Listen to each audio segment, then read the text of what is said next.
Chicken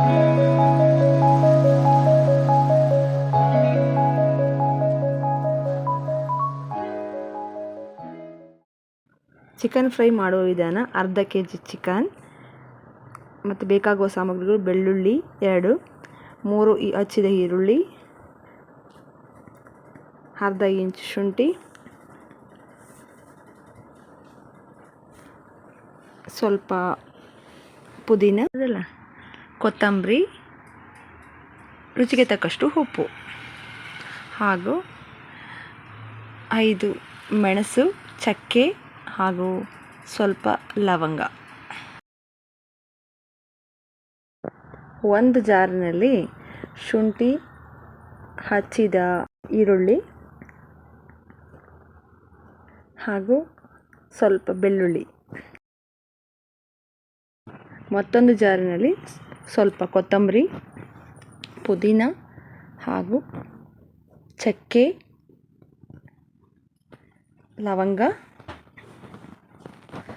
ಮೆಣಸು ಇವುಗಳನ್ನು ಹಾಕಿ ಸಣ್ಣಗೆ ರುಬ್ಕೊಳ್ಳಿ.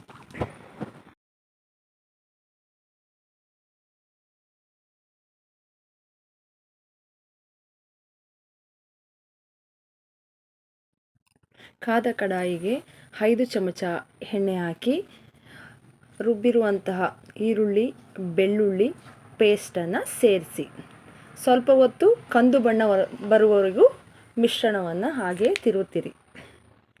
ನಂತರ ಚಿಕನನ್ನು ಮಿಕ್ಸ್ ಮಾಡಿ. 5 ನಿಮಿಷದ ನಂತರ ರುಬ್ಬಿರುವಂತಹ ಕೊತ್ತಂಬರಿ ಹಾಗೂ ಪುದೀನ, ಲವಂಗ, ಚಕ್ಕೆ ಪೇಸ್ಟನ್ನು ಸೇರಿಸಿ ಚೆನ್ನಾಗಿ ಮಿಕ್ಸ್ ಮಾಡಿ. ಇದಕ್ಕೆ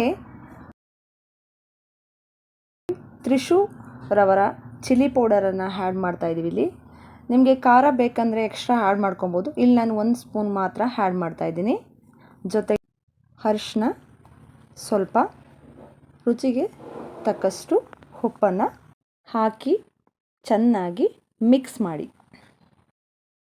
ಸ್ವಲ್ಪ ನೀರನ್ನು ಹಾಕಿ ಚೆನ್ನಾಗಿ ಬೇಯಲು ಬಿಡಿ. ರುಚಿಯಾದ ಚಿಕನ್ ಫ್ರೈ ಚಪಾತಿ ಹಾಗೂ ಅನ್ನದೊಂದಿಗೆ ಸವಿಯಲು ಸಿದ್ಧ. ನೀವು ಕೂಡ ಮನೆಯಲ್ಲಿ ಟ್ರೈ ಮಾಡಿ. ಕಮೆಂಟ್ ಸೆಕ್ಷನ್ನಲ್ಲಿ ನಿಮ್ಮ ಕಮೆಂಟನ್ನು ತಿಳಿಸಿ. ನೀವು ಕೊಡುವ ಒಂದು ಲೈಕು ನಮ್ಮ ಮುಂದಿನ ವಿಡಿಯೋಗೆ ಸ್ಫೂರ್ತಿ. ಅದರ ಜೊತೆಗೆ ಸಬ್ಸ್ಕ್ರೈಬ್ ಮಾಡಲು ಮರೆಯಬೇಡಿ.